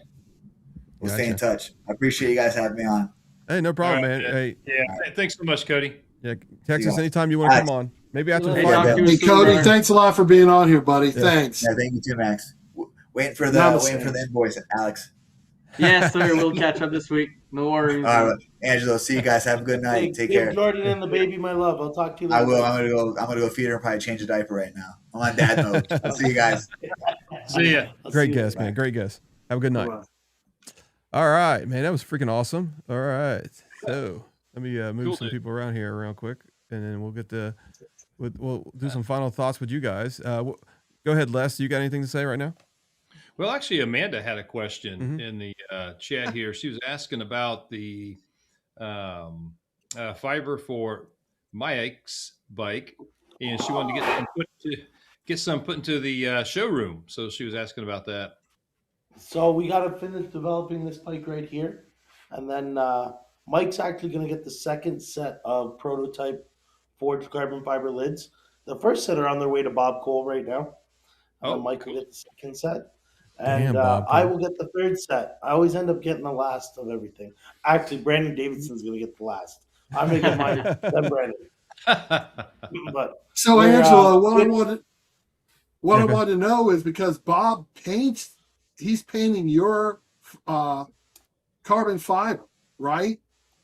So we sent Bob some stuff to paint for this build. He sent the parts back. So we collaborate with Bob and also another company out of Quebec. But I'd like to get Bob more busy painting more carbon fiber parts for us. But the thing is, though, your carbon fiber can be painted. Yes. If you look at, I would turn the camera around, but this is a giant mess over here. But yeah, we can paint all of our carbon. It's the exact same thing as working with aluminum or fiberglass. It's simple and easy to paint. It's just lightweight, and it's much stronger than the other two options, right? So I will tell you this. We saw the blue bike that Fish and he's been covering it, and Mike's been covering it. I mean, it's a beautiful. It is. It's an outstanding looking bike. Yeah. Go ahead, Chris. I'm sorry. No, I'm not saying he does great work. I'm just going to tell him to kind of center himself into the screen a little bit because the short side of the screen has got him cut off. Sorry. You're good. All right. I know you want to show that bike off in the background. It's naked. There's nothing on it yet to show off. How many people do you have working for you? Are you just doing it by yourself or what's going on? We have a pretty hefty crew down in Etobicoke that we have a factory there. We're also in the middle of opening up a manufacturing plant in Minnesota as well now too, to keep up with demand. We don't just build motorcycle parts; we build other stuff as well, right? But the motorcycle stuff is my passion. It's my hobby. It's what I love to do. That's how I've met so many great people. Some of my best friends I've met in the motorcycle industry: Alex, Fred, Mike, Cody, and other people. Even I didn't even know who Cody was, to be honest with you. He introduced himself and he walked away, and Alex was like, that's Cody. Yeah, No, I he's a knew. weird. Because I'm a big UFC fan. I was like, "Fuck, Angelo, you don't know him?" He was like, "No." Oh gosh. So, but we've the Indian communities. I used to have Harleys. I had Victories. Mhm. I've had street bikes. But the Indian community is a great community. And Mhm. that's why we're growing, and that's why I love doing this. But we got, I think in total between the two plants, we'll have just over 40 something employees. Mhm. Oh, cool. So That's awesome. And I can tell you what, I've seen Fish has got carbon fiber, and it's freaking awesome. All right, you do a great job. I've seen the King of the Baggers, Mike up close. Fabulous job, man, and especially coming out of a wreck or a slide, and it looks the same almost. It hardly ever gets Yeah. damaged. I think Gator Mike covered this with you. The very Mhm. first year that we built carbon for the race team, they Mhm. hit the wall. Hmm. And they hit the wall really hard. And all the aluminum brackets that held the fairing on broke. The Mhm. fairing did not crack. It did not splinter. It did nothing. They literally replaced the brackets and put the same fairing back on the bike. Wow. Wow. So there's a testament to the strength. Alex knows. I know. Mike Sapania knows. Like I Mhm. saw that bike after it was hit, and I couldn't believe that the carbon fiber stood up to that. Yeah. Nice. Yeah, it's awesome. And hey, Alex, you got a great business too. I mean, how many people are working for you? Or are you just doing this by yourself? We are two guys that owns it, like me and Manuel, and we have our machinist that works also. He's not working for us; he's working for his own company, but he's doing that as a hobby. Also, he has mills, he has CNT, 3, 4 axes, like as a hobby, and then yeah, we're just two of us. I'm doing all the behind the scenes stuff, while Manuel is the builder. He's the one that's pretty catting all our parts, and yeah, we're doing everything out of Canada with North American material, and that's something really important for us. So yeah, doing everything on our own is something, but yeah, this year we're planning on doing an expansion and hiring some people to help us do the easy work like shipments and all that stuff, because while I'm doing that, I can't like work at opening the market and finding people like Angelo's and all to work with. And so that's something I will focus more in 2026, just to be able to work more on optimizing my business overall. Gotcha. And I just put this a slide on here, kind of our friends. I mean, I never met you guys, but I can tell you guys are just the greatest. I mean, your guys are Yeah, good, really like good. And I think you guys do excellent work. I mean, I've seen it. I mean, I Davidson Audio appreciate it. is in here too. Yeah, And I absolutely. consider that's the reason why I want to promote you guys. We don't get nothing from these guys. I just want to make sure that's clear. Okay.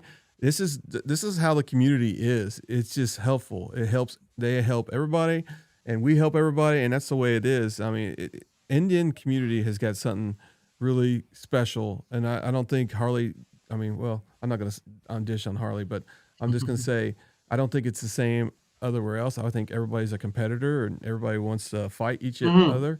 And I think what's great about and while it gets bigger, well, get more manufacturers in there, people are going to be fighting for the same kind of parts and that kind of stuff. But right now, these are the best of the best in the Indian manufacturer and aftermarket parts right now. So I just wanted to let everybody know that.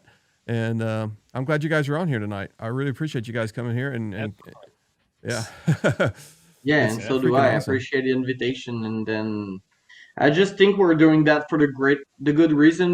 There Yeah. there's so much people in life, and even not just in that industry, but not just not doing these things for the right reason. And we're just here to because we love motorcycle, we love that industry, and we're trying to put some food on our table every fucking day we're working, and we're Mhm. not doing that because we want to be like multimillionaire or whatever it is. We just want that industry to grow, and if they're selling more bikes, I'm selling more parts, and vice versa. Yep. Yeah, none of us are gonna get rich making motorcycle parts, but we do it because Like we love it. Like we love Yeah. it. It's Alex and I talk about this every day. The community is growing. The and the new ownership is going to focus a lot on aftermarket, which is Yep. great for us.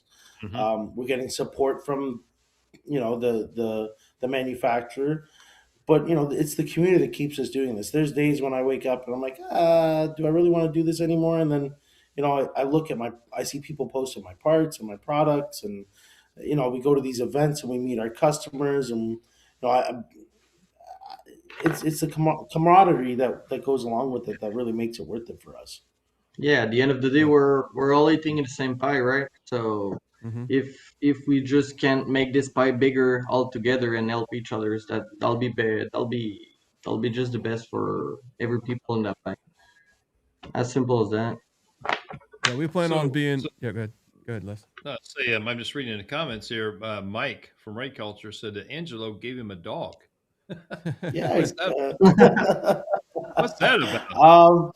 So I have a Kenny Corso, and we bred him, and we had a puppy left over. And I know Mike was, I brought it up to him. He's like, I'd love a dog right now and whatnot. But basically, I told him, let's meet in Chicago and have dinner. And we brought him a puppy who's now, I think he said he weighed in today at like 96 pounds, right? So just under 100 pounds. But yeah, he's a big girl. One of the two things I told him when I gave him the dog, I said, don't let her sleep in your bed and don't let her sleep on the couch. I have multiple photos of Mike cuddling with this dog on the couch and in bed. So that's awesome. Yeah, that's freaking awesome. All right, guys. These guys are going to be on here again, hopefully. I think this is your first podcast, right, Angelo? Yeah, my very first podcast. Yeah, so you did great, man. It was a lot of fun. Yeah, and we gotta share this community more and more. I know it's gonna be a little bit harder in the summertime because we got so many things going on. Hopefully, we're gonna be going to a couple of your events. We're definitely going to Sturgis. We're just gonna find a lovely place to stay. We're gonna be looking at that on Saturday. I can highly recommend Rapid City. It's my favorite place to stay there. Yeah, Alex stayed there with us this year. It's close enough to everything, and far enough away that you can sleep at nighttime. Yeah, exactly. Yep. Yeah, that's where we stayed when we went in 24, and that's where Chris and I have been looking at for this trip. So, yep, works perfectly. You guys got anything else you guys want to talk about real quick, or something going on? Any events? You want to check out your website, your social media? We have Daytona Bike Week coming up. I think that's a big one for both of us. You'll see a lot of new parts coming out for the bike that we're building for Daytona. 99% of the stuff that I do, I run by Alex. Obviously, he's become a great confidant in building bikes here. Mm-hmm. So you're going to see some new TNA and Lawless parts coming. Alex, go ahead with your... Yeah, same for me. Like every year, as soon as we can launch some new parts, we're doing it. We have a bunch of new parts that are on the vault and all just waiting to be released. It's just a question of step by step, and we don't want to rush anything and then flood the market with unnecessary parts. So I'm just targeting what's necessary first to not shoot myself in the foot. But yeah, we're going to be in all the main event of Indian this year. We're going to be in Daytona, where we want to do Sturgis as well, and then we have a bunch of projects with Indian and Angelo and Cody. Like he was saying, we're building a Sport Chief RT at the moment with them. So that's going to be an exciting one because he's usually building baggers with Indian. So it's going to be his first Sport Chief. And that's what we are like doing 90% of the time here. We are like 90% of our lineup is Chief Sport. So that's going to be a fun one. And that new is there going to be a specific place where you guys are lined up to show your products at? Unfortunately, no, because as same as y'all guys, when we are out there, we want to enjoy the community. So if we're just staying at one place, we won't be able to attend all those different events that we want to attend. So we are going to announce on both of our social, like our schedule, where we plan to go and all that stuff, but we won't have like a fixed setup to do something over there. We will have we're bringing 8 bikes from Quebec City to Daytona, so it's like a 3,000 kilometer trip. So we're bringing a lot to showcase and all, and we're attending events and contests, but we're not going to set up like a tent and stay there for a week. Like, for me, I think it's better to be in the community, being able to ride with our customers, talk with them, and all that stuff. So that's more. I think that's a bike week. It's all about meeting people. So the bike behind me will be on display on Main Street at the Indian booth. Yeah. You'll be able to see our products: Lawless, Dean Speed, Kraus, Heartluck. We got a bunch of stuff on this thing. I can't even remember. Ride Culture's got some new stuff coming out for this as well. The tank has been cut by Barnstorm also, and is getting Yep. paint in our shop here in Quebec at the moment. So there's Yeah, a lot of so collaboration on that bike. Lot, yeah. We got basically everybody in the industry is involved in this bike, and Yeah. Alex and I have built multiple bikes together, and we collaborate really well. I find. So it's a TNA bike, but it's a TNA and Lawless bike. It's everybody's bike at the end of the day. The way I look exactly. at it, right? There's not just one builder involved. It's a group effort. Yeah, that's what's cool about it, and that's what's great about Indian right now too, especially as they start supporting you guys like crazy.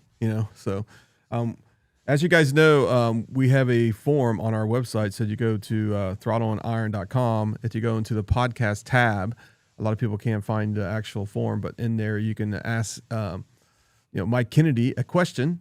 We will have him on the podcast February 24th. 2026 at 8 p.m. Eastern Standard Time. It's going to be a great podcast. I know a lot of people are going to be watching. Probably everybody is on here tonight. 2 hours? Yeah. It's possibly 2 hours. Yeah, because we got a lot of questions. Oh my God! You don't have to be on here. That's okay. That's fine. You can. I'll take your spot. I have lots of questions. Yeah, Ask about the I don't Thunder know, State. Angelo. I'm going to be asking the hard questions. He's not going to like me after he's done. we might just have to kick him no, off before it. I think these guys have a lot of really great stuff coming for the brand. Yeah, and I think it is Mike too. Kennedy's the right guy for it. I've been to Indian events before, and this is the first time I've seen an Indian CEO at the event riding motorcycles. As soon as we got there, he was the first person I saw in the parking lot. Yeah, not even He not actually just Mike rode? Kennedy, like all the buses over there at Indian was there. Yeah. Like, They were all there. Yes. But Mike, Yes. I was unloading my suitcases, and Fred and I actually were unloading our suitcases, and Mike was riding around the parking lot. He was taking out, he was going on a media ride with a bunch of the guys, which really impressed me because normally Wow. CEOs couldn't even care to attend the event. So Yeah, so I was over at our local dealership this last weekend, and they had come back from the dealer meeting, and they said that Mike had promised them he's going to come rolling in on a bike one day. He's going to be traveling around to multiple dealerships and taking trips, and it's all going to be by bike. So Mike is a biker. He's a biker. that's what it's all about. And Marcella, wait for a second. Go ahead. I was talking to him. But, hopefully he stays in there for a second. He's getting ready to leave, but I got a special announcement. I got to talk about everybody here in a second. You're good. I didn't want to interrupt you. He's just saying he got to hit the road, but I'll let you guys know. So next February is going to be, I can't use a special name, but it's going to be like Freedom Month. Okay. And what we're going to do is, and I got to work on this very hard on Friday to get all this stuff done. But we're going to, each week from Monday to Friday, we're going to try to highlight a manufacturer in an aftermarket business in Indian. And we're also going to do highlight each week, like East IMRGs, West IMRGs, Central South, and Central North IMRGs, pretty much each week, which is going to be cool. And then if any dealerships want to be kind of recognized on the podcast, we will do that also. But just to get ready for the riding season for March, where the temperatures are starting to get back to normal a little bit in some areas, where people will start riding. That's what we're going to do. So the next month, February, is going to be the month of, it's a Freedom Month, I guess you can say. And we're going to have some fun. So hopefully everybody joins for the ride. And we're going to do that for IMRGs and anybody that is in the Indian kind of business, especially right before Daytona or after Daytona, I guess you can say. Well, actually, it's going to be before Daytona, and then Daytona is actually February into March, so at the very end of the month. So I think that's going to be fun. I think you guys will be liking it and that kind of stuff, and we'll see what we can do. So, yeah. But yeah, you got anything, Les? No, I think that's it. All right. Ready. Are you ready to go, huh? Just kidding. I'm ready to get on a ride. Yeah, Cody made me jealous. He's always out riding that guy. Oh, I know. Right. And He's I guess riding it's every day. yeah, every day in Las Vegas. I mean, good luck on his fight. Hope he wins, and hopefully we can announce it. You know, the night or the next day on the podcast. Hey, our friend Cody is kick somebody's. You know what I'm saying? Yeah. And before we're calling it a night, I just wanted to say to all the that comments about Lawless and all in the comment, Jason Christensen, I saw Birded Bobber, Riding Fish, all my friends, Calvin and all. I just want to say I appreciate all the support and all, and we'll see each other soon, guys. Yeah, before you guys leave, make sure you guys are liking the podcast. That's the best thing you can do. And tomorrow, when it's done processing, or tonight, make sure you put some stuff in the comments about how good the podcast is. If you liked it, if you didn't like it, I don't care. But make sure you do that. That's the best thing you can do for us. These comments right here do not appear until like 24 hours after it's processed. So make sure you guys are making some comments. That's that's the best thing you guys can do for us. All right, folks. I think unless you got anything, Angelo, you got anything? No, I'm good. I'm dreaming of riding motorcycles right now. I'm ready for bed. Me too. I know you usually are asleep by now. Yeah, he sold us a trip, right? Oh yeah, it's hard to let go. This is the reason why we learning to let go. This is the name of the song. Yeah, we should let go 15 minutes ago. Max, you're fired. See ya. All right. So have a great night. Thanks. Let's see Thank you it. for the invitation.